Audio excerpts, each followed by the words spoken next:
Last year on Power Reviews. And welcome to year 2. We're Database Ranger. I'm you, Shadow Archetype. There's nothing. Database? With Database back, we've got a Power Ranger on our side. The directors want to meet with them personally. Not you. He snatched up the little girl. You lost her. What happened to Mitch and Mary? They've been partnered with Alphabet Soup. They're not human. They needed access to my workstation while we were scattered across dimensions. T Omega is back. They were experimenting on him. Project Gateway. Alphabet Soup is now under new management. I thought you could use some help. Immundas! Hi!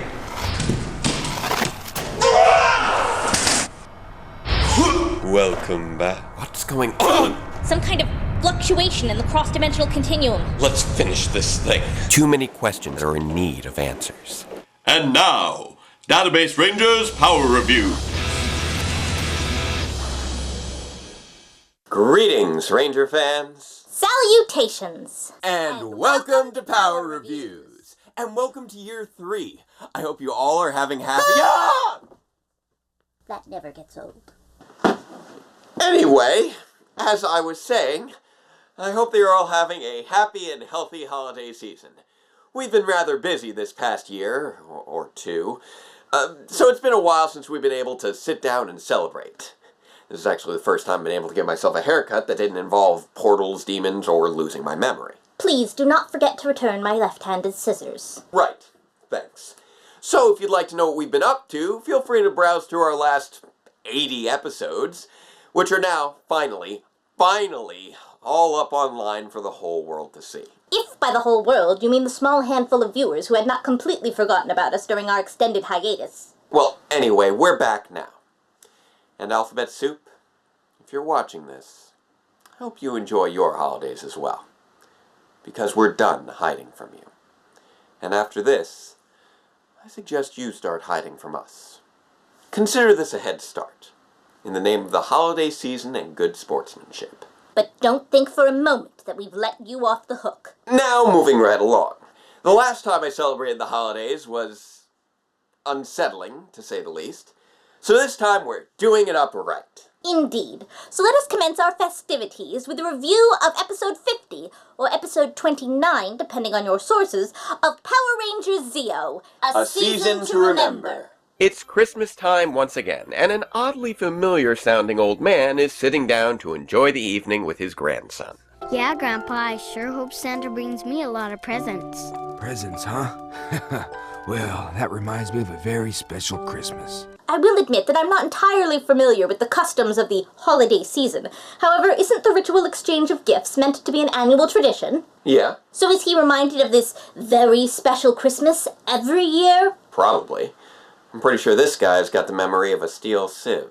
So we flash back to the distant past of 1996, where the Zeo Rangers are setting up the International Holiday Banquet down at the Youth Center with Ernie and their good friend Raymond, who will promptly never be seen again after this episode. Because apparently a canonically Jewish Ranger won't be plausible for another 29 years. Why is that? We apparently need to accomplish extraterrestrial integration first. But I suppose you could say Hanukkah came early. Okay.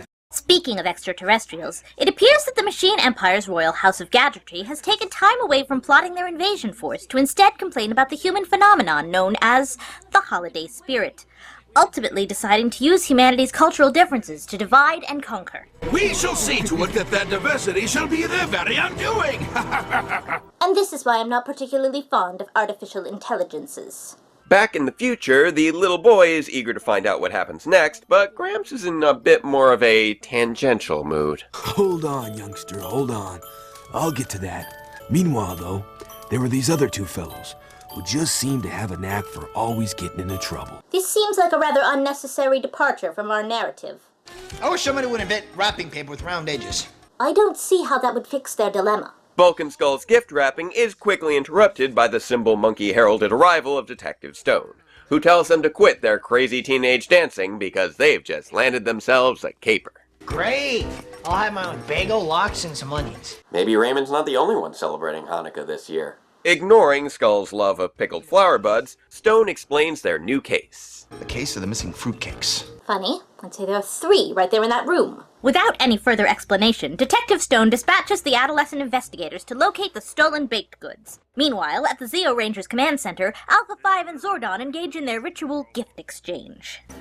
How did you know? I'm more so wondering, how did he purchase and wrap, considering this is well before Amazon Prime was a thing, and Zordon suffers from a distinct lack of limbs. In return, Alpha gives Zordon a brand new virtual hat and scarf for his tube, which honestly doesn't make much more sense than the bunny slippers, but hey, it's the thought that counts. Ho, ho, ho! Back at the banquet, a different form of ritual exchange is taking place, as the Zeo Rangers and their unaffiliated classmates share their respective cultural traditions. This includes the celebration of the Maccabean Rebellion, rededication of the Holy Temple, and exceptionally efficient use of fossil fuels performed by the Jewish people, also known as Hanukkah, the week-long recognition of African-American cultural values originated in the wake of the 1960s Civil Rights Movement, also known as Kwanzaa, and even acknowledging differences in seasonal climates across hemispheres through Australian cuisine, also known as shrimp on the barbie. Put some shrimp on the barbie. That's pretty good. As one might guess, this is the educational portion of the program. Unfortunately, not all of their friends are able to attend the festivities.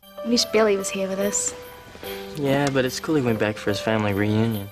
And considering none of them are missing Jason, and the extremely high likelihood of Billy's family reunion being on Aquitar, that pretty solidly sets things in the episode 29 camp. Although, technically, the kid and his grandpa are off in the future, so this is also chronologically the last episode of Zeo, making a stronger case for it being episode 50, especially since it was aired last, and due to the lack of Billy, was likely filmed later as well, but the DVDs place it earlier, and yeah, temporal sequencing is a tricky business. Oh, that must be Nao. I'll be right back. Hi, DB. I hope you don't mind. I brought you a little something. Oh, wow. If I didn't know any better, I'd say these were... You don't have to say anything. I just, Did you and Kay already get started? Oh, yeah, come right in. We just got to the part where Clank builds the bias blaster for Prince Sprocket to use on the Rangers. Perfect. I know exactly what scene is next. I don't think so. Ready? Yep. Bulk and Skull are on the case. Hunting down the stolen cake. Green thing, red thing, crumbs will lead the way. Sprocket's being mighty rude. Raymond shocked by metal dudes. Blasts them all and then he's on his way. Wait a sec, was that pure Cottontail? Yeah. You wanted holiday songs, right? Well, yeah, of course, but I wasn't really thinking Easter. Why not?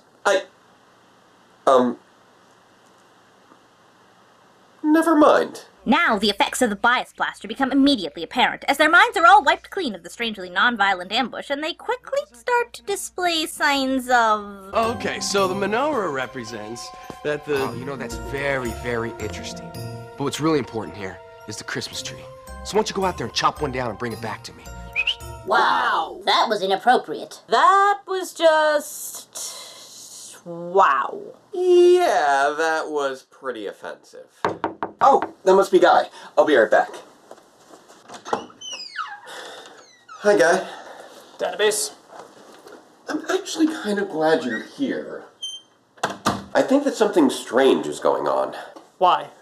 What's going on? Oh, well... Tommy just insulted Hanukkah, so Raymond's insulted Christmas, so Rocky's gotten upset, and now Tanya is defending Kwanzaa. No, that's not what I meant. I mean, I think that we're celebrating the wrong holidays. What? Hello? Who made you holiday monitor? Sorry, that's not what I meant. Not what I meant. You know, a lot of countries don't even celebrate holidays this time of year. Like Korea. I don't even know what I'm doing here. Okay, that was stretching it right there. But anyway, stop. Gotta focus. Listen to me, Guy. It's not Easter right now, is it? Of course not. Thank you. It's the 4th of July. What? Happy Independence Day! So now the Rangers are all angry, and Raymond's taking home his stuff. Tanya's snapping and Adam's aloof. Tommy is talking real tough. Rocky takes on his tamales. Kat's lost all her Christmas joy. King Mondo zaps the things away, and now they're left with nothing. Sprocket's a happy robot boy. Despite the fact that Earth's gravity is clearly not being very kind to him. Back at the command center, allies Zordon and Alpha 5 observe the situation, but unfortunately are powerless to fight the power of intolerance. For reasons. Each ranger must find within his heart the kindness and understanding that is the key to every human soul. Touching. Listen, guys, am I the only one noticing something weird about this holiday party? Well, now that you mention it. Yes. Labor Day usually isn't the cause for much celebration. Labor Day? Well, it's not like Kay has a job to go to, and Guy's already been outed as a double agent. I haven't been in the office in ages, and you... Come to think of it, how are any of us paying rent? Oh, I set up a series of dummy accounts ages ago. You did? Well, it was either that or wait for your writing career to take off. Fair point. Now, completely unfazed by the sudden disappearance of all their holiday decorations, the Rangers and their classmate decide to depart the scene, but are quickly interrupted by the arrival of a small child. When I get mad, my mommy sings me a song. You want to hear it? No! Sure, got nothing better to do. Many friends, many hearts, different faces, different starts. Take my hand, you will see how much stronger we will be.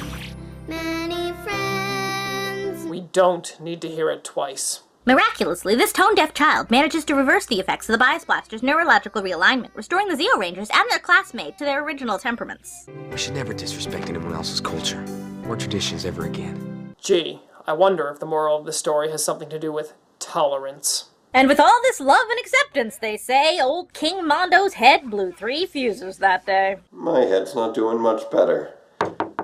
I think I can guess who that is. Hi, database. Hi, guys. Come on in. Okay.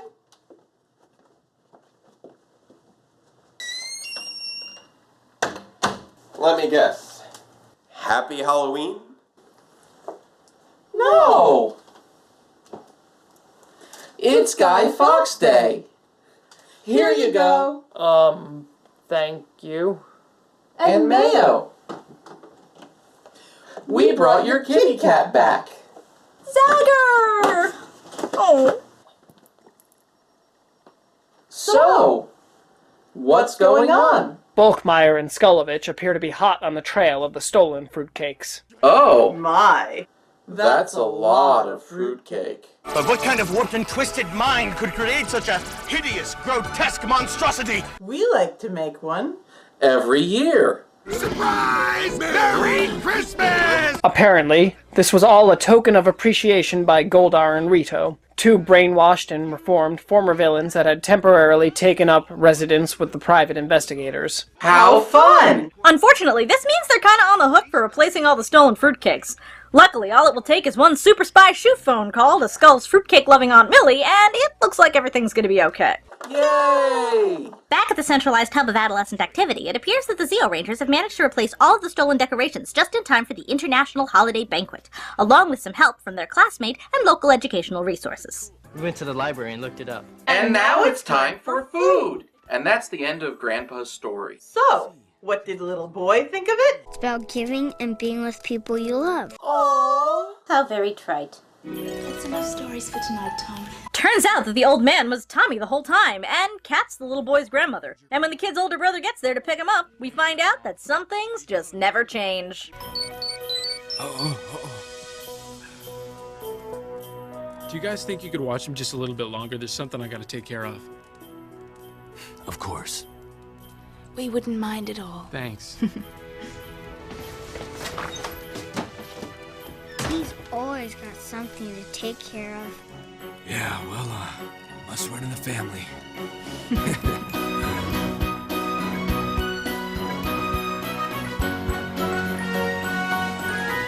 And that's the end of the episode. Well, unless you're watching it on Netflix. In which case, there's a really random music video after the credits starring Tanya singing her song Stick Together from the episode Sing Song Yellow. So, what did I think of it? Well, I think we've all got some really weird stuff that we seriously need to talk about. You're right. Thank you, Guy.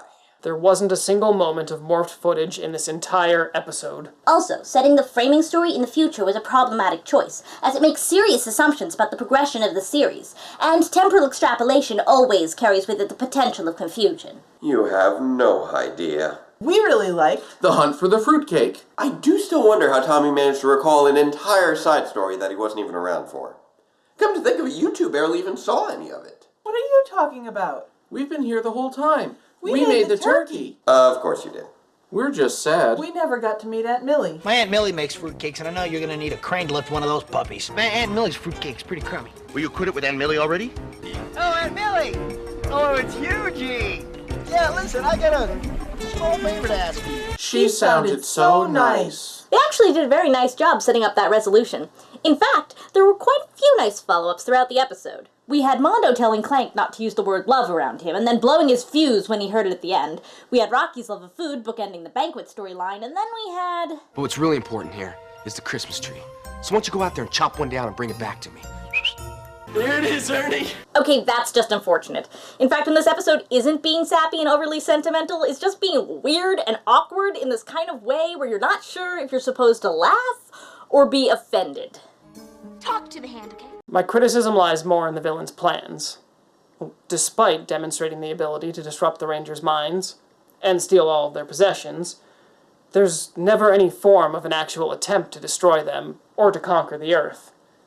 And disrupting the holiday seasons is hardly an endgame in and of itself. Man, I really hope you're wrong about that. Overall, despite being reasonably well-structured, well-intentioned, and even educational, this episode was clearly controversial in terms of quality, due to a combination of weak stakes and some seriously questionable choices in terms of character and dialogue. Well, it is true this is probably one of the wackier episodes of Zeo, and between Tanya and Tommy's wackness and the off-key singing, it really has a lot more in common with Another Song and Dance than I would care to admit, but the season as a whole was actually a pretty valiant first effort by the franchise to reinvent itself after the conclusion of Mighty Morphin, accomplishing a fair bit of world building and character development through storylines like the Golden Rangers saga, the return of Zed and Rita, and several emotional turning points for Billy, Bulk, and Skull, who all celebrated over 200 episodes with the franchise during this time.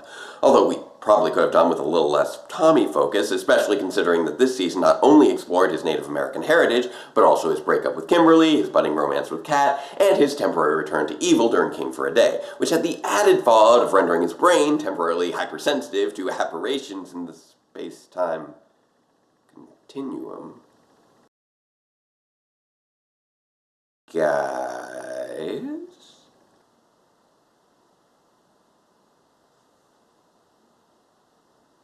Merry Christmas, we. What's happening? Down in front! We want to watch the ball drop. 5, 4, 3, 2, 1. Happy New Year! Should old acquaintance be forgot and never brought to What happened to year 3?